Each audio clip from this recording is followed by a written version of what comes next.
They called her dirty. They said she was too aggressive, too loud, too wild, too much. But Sophie Cunningham didn't care, because every time someone hated her, she got better. And every time they booed, she won. From Taekwondo black belt at 6 years old to fighting Diana Taurasi on the sidelines, Sophie Cunningham has never backed down from anything. She's been elbowed, benched, body slammed, and she just keeps showing up. This is the story of the WNBA star who's been underestimated her whole life, and why she might be the most misunderstood badass in the league today.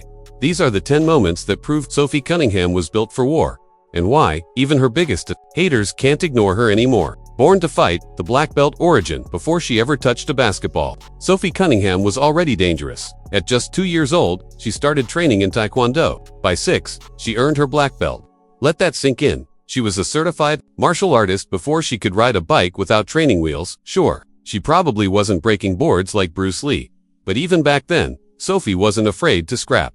That fire, it never left. She was a big kid, tall, tough, impossible to miss. Her mom had to carry her birth certificate to youth games because nobody believed she was actually in kindergarten. That's how dominant she was. She played up 2 or 3 age groups and still crushed the competition. Even when she played against boys, she didn't just hold her own. She outplayed them. Parents complained, coaches doubted, other kids backed away. But Sophie, she leaned into it. This wasn't just a girl who liked to win. This was a girl who was wired to compete, even when people thought she didn't belong. And that chip on her shoulder, it only got bigger. Next up, the family that made Sophie a machine, and why she was always going to end up a Mizzou legend. The family that built her. Sophie Cunningham didn't just stumble into greatness. She was born into it. Her family tree reads like a Mizzou Sports Hall of Fame. Her dad and grandfather both played football for the University of Missouri. Her mom, a track star. Her aunt, a basketball player on the women's team. And her older sister, Lindsay, was a rising star in her own right. Sports weren't just encouraged in the Cunningham house, they were mandatory. Dinner conversations weren't about movies or gossip, they were about grit, discipline, and winning. But the family bond went deeper than trophies. Sophie, her mom, and her sister all share a tattoo on their wrists. Go with the flow. It wasn't just a motto, it was survival. Because being in a competitive family like that meant pressure. It meant constantly measuring yourself against those who came before you.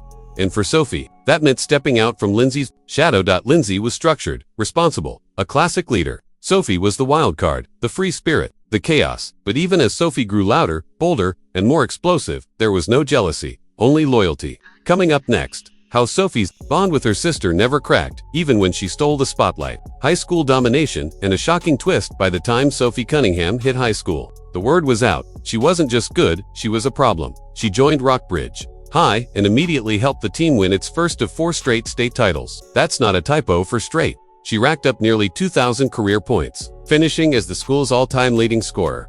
Her final record, 102 wins, 18 losses, and she did it with a swagger that made her impossible to ignore. She became Gatorade Missouri Player of the Year, then a McDonald's All-American. But Sophie wasn't done surprising people. Halfway through her senior year, something crazy happened. The football team's kicker got injured, and Sophie already one of the most dominant basketball players in the country suited up, yes, for the football team. She joined mid-season and started kicking extra points. Who else does that? She wasn't just fearless, she was built different, and while most athletes would coast on that kind of success, Sophie had bigger plans. Up next, the fight that almost blew up her college career, and the moment she changed the culture at Mizzou forever. High school domination, and a shocking twist by the time Sophie Cunningham hit high school. The word was out. She wasn't just good, she was a problem. She joined Rockbridge High and immediately helped the team win its first of 4 straight state titles. That's not a typo for straight. She racked up nearly 2,000 career points, finishing as the school's all-time leading scorer. Her final record, 102 wins, 18 losses, and she did it with a swagger that made her impossible to ignore. She became Gatorade Missouri Player of the Year, then a McDonald's All-American. But Sophie wasn't done surprising people. Halfway through her senior year, something crazy happened. The football team's kicker got injured, and Sophie already one of the most dominant basketball players in the country suited up, yes, for the football team. She joined mid-season and started kicking extra points. Who else does that? She wasn't just fearless, she was built different, and while most athletes would coast on that kind of success, Sophie had bigger plans. Up next, the fight that almost blew up her college career, and the moment she changed the culture at Mizzou forever. The practice fight that changed Mizzou forever. Sophie Cunningham didn't ease into college basketball. She exploded into it. On her first day of practice at Mizzou, she got into a physical fight with a senior, Jordan Frericks, one of the most respected veterans on the team. No warm-ups, no introductions. Just intensity, fists flying, and a stunned locker room watching it all unfold. Coach Robin Pingeton had to shut down practice. Teammates were rattled. It could have ended Sophie's run before it even started. But it didn't, because after the dust settled, something unexpected happened. Both players saw it as a positive. Sophie later said, "It's okay for females to be competitive." And just like that, the tone shifted. Sophie didn't just bring fire, she gave permission for everyone else to bring theirs too. Over the next 4 years, Mizzou transformed. Attendance skyrocketed. Wins piled up. The Tigers went to 4 straight NCAA tournaments. And at the center of it all was Cunningham, bold, brash, and unapologetically competitive. But her most legendary moment came not with hype, but with a fever. It was 2019. Mizzou was facing number 5 Mississippi State, a national powerhouse. Sophie was battling flu symptoms and had spent the night hooked up to IVs. Most players would have said. Sophie suited up. She dropped 24 points, 6 rebounds, 4 steals, 3 assists in 38 minutes, all while barely able to stand. It wasn't just a win. It was her flu game, the one that stamped her legacy. But outside Missouri, people weren't celebrating, they were sharpening their knives. Next up, the moment the rest of the country turned against her and why Sophie didn't blink. Loved at home, hated everywhere else. In Columbia, Missouri, Sophie Cunningham was a hero, a hometown queen, so beloved that the actual mayor handed her the keys to the city and called her the real mayor of Columbia. But outside the Missouri bubble, she was the villain. SEC fans didn't just dislike her, they despised her. They called her dirty, cheap, out of control. One moment sealed her reputation. During a physical game against the Tennessee Lady Vols, Sophie caught Rania Davis with an elbow to the face. Was it intentional? Depends who you ask.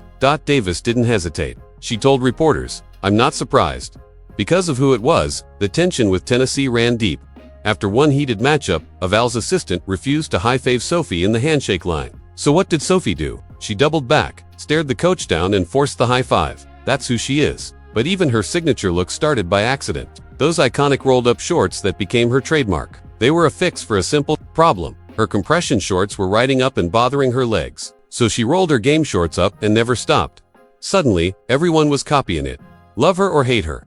You noticed her. And as the noise got louder, Sophie didn't fold. Next up, she enters the WNBA, drafted late, paid less, and immediately thrown into the fire. Drafted low, paid less. But never backed down. Sophie Cunningham didn't enter the WNBA with fanfare. There was no red carpet, no big marketing push. She was picked 13th overall in the 2019 draft, barely outside the lottery. And her rookie contract, just $47,000 a year, one of the lowest salaries on the team. But that didn't matter, because Sophie wasn't there to collect checks. She was there to compete, just like always. Her rookie season was quiet. But behind the scenes she was working. She sharpened her shot, tightened her defense, got stronger, and by 2021, her numbers were climbing fast. 43% from the field, 41% from deep. A lethal shooter, and a spark off the bench. Then came the 2021 WNBA Finals, and the fight that made her go viral. During a heated game, she got into it with Kalia Copper, one of the league's rising stars. A photo of the moment, Sophie, in the middle of a chaotic confrontation, exploded online. Most players would have gone silent. Sophie tweeted, "Everyone knows what actually happened in this photo. Plus, my hair looks cute." But right as she was breaking out, Phoenix declined her 4th-year option. Translation, "We're not sure you're worth keeping." Sophie's response, she got better, she showed up, delivered in the playoffs. And when the Mercury offered her a new deal, $75,000, she took it. Not because it was the most money, but because she wanted to stay in Phoenix. She believed in the team, even when they didn't fully believe in her. Next up, 2022, where the chaos hit a new level, and Sophie finally took center stage. Locker room chaos, viral brawls, and a 36-point explosion. If you thought Sophie Cunningham's WNBA journey was stabilizing, 2022 proved otherwise. The Phoenix Mercury's season fell apart before it even started. Brittany Griner was detained. In Russia, Tina Charles quit mid-season, and the locker room was a powder keg waiting to blow. Right in the middle of it all, Sophie Cunningham. When Charles walked away, Sophie didn't hold back. After a win over Dallas, she told reporters, "I'm not a fan of people quitting on their team." A clear shot at Charles, and it went viral. But Sophie didn't just talk. She took Charles' starting spot and torched the league. In a high-stakes overtime thriller against the Minnesota Lynx, Sophie erupted 36 points, 7 rebounds, 5 steals, 2 assists, 1 block. It was one of the biggest individual performances of the season. A statement game. And it wasn't her only battle, because inside the Mercury locker room, things got even uglier. During a sideline meltdown, Diana Taurasi and Skylar Diggins-Smith got into a screaming match that made headlines. But what most people missed was the moment Taurasi and Sophie got into it too. A body punch. Taurasi dropped Sophie with a wicked shot to the gut. Yeah, that happened. But instead of making it a scandal, Sophie brushed it off. In Taurasi, she gave Sophie a new nickname, Little Penny, a nod to her wife, Penny Taylor, known for stretching defenses with her shooting. That wasn't shade, that was respect. After years of being doubted, hated, and overlooked, Sophie Cunningham had finally earned her place in the starting lineup, in the locker room, and in the WNBA spotlight. Now it's time for the finale. How do you summarize a career built on chaos, conflict, and one refusal to ever back down? Built for the fight, Sophie Cunningham was never supposed to be the face of anything. She wasn't the #1 pick. She wasn't the media darling. She wasn't the player with the perfect image or a carefully scripted brand. She was the one getting into fights at practice, the one throwing elbows and taking them, the one people whispered about and then couldn't stop watching. She's been underestimated at every level. She's been booed, benched, elbowed, and body punched. And she never flinched. Because for Sophie Cunningham, it was never about being liked. It was about winning. It was about respect, even if she had to fight for it. And somewhere along the way, the girl who was too loud, too aggressive, too much, became the spark that every team needs, the energy that every locker room remembers, and the problem that no opponent wants to deal with. So next time you hear the name Sophie Cunningham, don't just think of the fights. Think of the fire.